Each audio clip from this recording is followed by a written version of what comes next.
दोस्तों, पढ़ने का सही तरीका क्या है? बहुत दिनों से लगातार मेहनत करने के बाद भी यदि आपको भी अभी तक सफलता नहीं मिली है और आपका मनोबल गिरने लगा है, तो आपको यह कहानी ध्यान से और अंत तक जरूर सुननी चाहिए।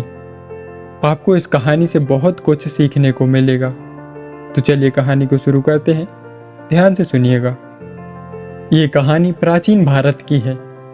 प्राचीन भारत में शिक्षा के लिए गुरुकुल प्रणाली का प्रचलन था। उस प्रणाली में सभी बच्चों को एक गुरुकुल में रखा जाता था। वहीं पर बच्चों को सभी प्रकार की शिक्षा प्रदान की जाती थी। एक गुरुकुल था। उस गुरुकुल में आज विद्यार्थियों का सैलाब उमड़ा हुआ था, क्योंकि परीक्षा का परिणाम घोषित होने वाला था। कई छात्र प्रसन्न थे तो कई मुंह लटकाए हुए खड़े थे। उनकी प्रसन्नता और उदासी अकारण नहीं थी। जो छात्र उत्तीर्ण होते उन्हें अगली कक्षा में प्रवेश मिलना तय था, परंतु अनुत्तीर्ण होने वाले छात्रों को न केवल गुरुकुल ही छोड़कर जाना पड़ता, बल्कि वहां उपस्थित आचार्यों की खरी खोटी भी सुननी पड़ती। क्यों रे मूर्ख, तू फिर अनुत्तीर्ण हो गया? तुझे मैंने समय रहते समझाया था ना कि अगर इस बार उत्तीर्ण ना हुआ तो गुरुकुल से बाहर निकाल दिया जाएगा। एक आचार्य एक किशोर विद्यार्थी को डांट रहे थे और वो बेचारा चुपचाप सुन रहा था। डरते डरते उसने गुरुकुल के प्रधानाचार्य से निवेदन किया, आचार्य देव, मैंने अपनी तरफ से तो पूर्ण प्रयास किया था, परंतु निर्बल स्मरण शक्ति के कारण मैं जो कुछ भी याद करता हूँ उसे थोड़ी देर के बाद भूल जाता हूँ। कृपया मुझे एक और अवसर देने की कृपा करें। यदि तुझे कुछ स्मरण नहीं रहता तो फिर तू कैसे उत्तीर्ण हो पाएगा, और तेरे विद्या अध्ययन करने का भी क्या लाभ होगा? यदि देवता भी तुझ पर कृपा करें ना, तो भी तुझ जैसे जड़ बुद्धि को उत्तीर्ण नहीं करा सकते।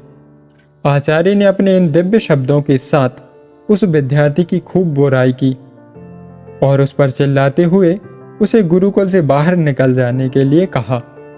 कक्षा के सभी छात्र उस पर हंसने लगे। वह बेचारा भी अपना हल्का सा मुंह लेकर वहां से निकल गया। अनेकों प्रश्न उसके मन में उथल पुथल मचाए हुए थे। कैसे वह अपने घर लौटेगा? माता पिता को जाकर क्या उत्तर देगा? जब लोगों को पता चलेगा कि उसे गुरुकुल से निकाल दिया गया है, तब वह कैसे उनका सामना कर पाएगा? उस विद्यार्थी का हृदय बैठा सा जा रहा था।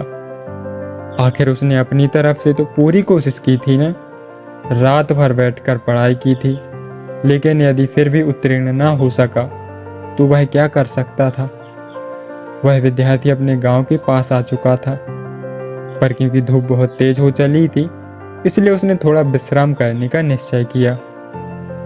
गर्मी की इस तपती दोपहर में सूरज की तेज रोशनी सबको जला रही थी, इसलिए एक कुएं के पास बैठकर उसने सत्तू खाने का निश्चय किया, जिसे वह गुरुकुल से साथ लेकर आया था। कुएं पर कई लोग खड़े थे।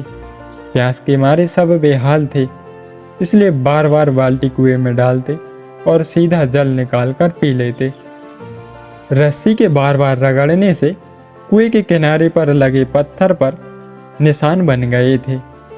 लोग जितना पानी निकालते, पत्थर उतना ही घिसता जाता था।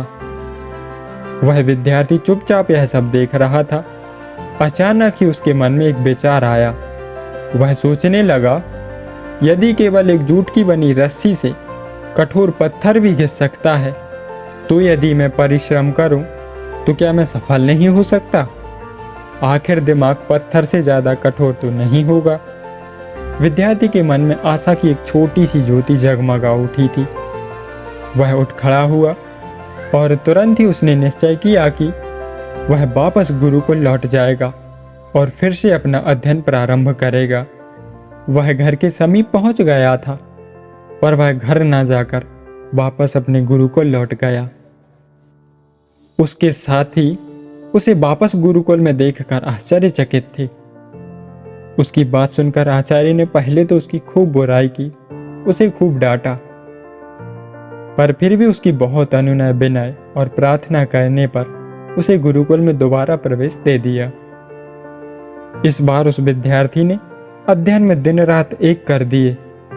उसने जो पिछले वर्ष गलतियां की थी, उन गलतियों को उसने छोड़ा और नए नए तरीकों को अपनाकर उसने जब परीक्षा दी और उसके बाद जब परीक्षा का परिणाम आया तो संपूर्ण गुरुकुल स्तब्ध था। वह विद्यार्थी न केवल उत्तीर्ण हुआ बल्कि उसने संपूर्ण विद्यालय में प्रथम स्थान प्राप्त किया था। एक समय मूर्ख समझा जाने वाला यह बालक आगे चलकर संस्कृत का बहुत बड़ा विद्वान बना। उसने कई ग्रंथों की रचना की।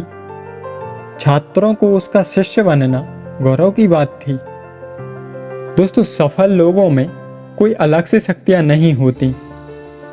उनमें कठोर परिश्रम और प्रबल इच्छा शक्ति होती है, जिसके बल पर वो संसार में हर असफल कार्य को सफल कर लेते हैं और सफलता की इमारत खड़ी कर लेते हैं, जिससे वो किसी भी लक्ष्य को प्राप्त कर लेते हैं। दोस्तों, पढ़ने का सही तरीका है एक लक्ष्य चुनें, हमेशा नियमित स्वयं का परीक्षण करें। मन को शांत रखना बहुत ज़रूरी है, इसलिए हमेशा मन को शांत रखने के लिए मेडिटेशन ज़रूर करें।